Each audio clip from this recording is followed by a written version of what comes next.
Une boulangerie, une boucherie, une épicerie.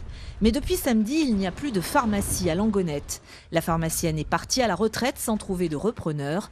Un coup dur pour les 2000 habitants de la commune et les commerçants. Un gros coup dur pour Langonette, mais bon, après, voilà, ça a impacté un peu tout le monde. Nos infirmières, nos aides ménagères faisaient les courses ici en même temps qu'allaient à la pharmacie. Donc je pense qu'ils vont privilégier les commerces de Gourin et du Faouët. On en a besoin, même quand on est là, pas tout le temps dans l'année, on vient quand même assez souvent. Et si on a besoin de quelque chose, du coup, que faire, quoi. Comme on n'est pas de médecin, tout le problème est là. Donc personne ne veut approcher, quoi.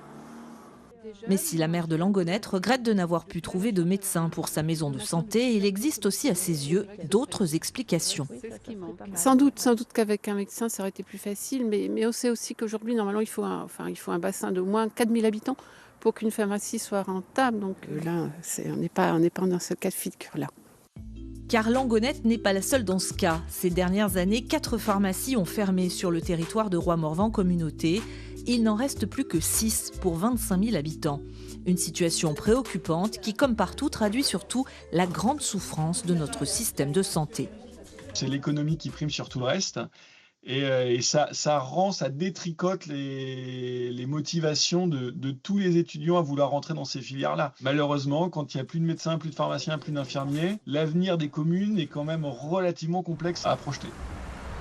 Pour lutter contre la désertification pharmaceutique, la solution passe certainement par des regroupements de pharmaciens capables de proposer de nouveaux services type vaccination ou tests de dépistage. C'est le cas de la pharmacie du Faouët où 3 pharmaciennes se sont associées pour ouvrir cette grande officine.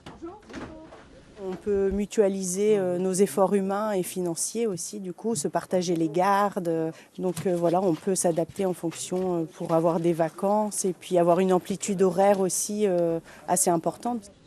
Des solutions pour tenir dans un contexte compliqué. La Bretagne a perdu 15% de ses pharmacies en 10 ans. Aujourd'hui, il en reste moins de 1000.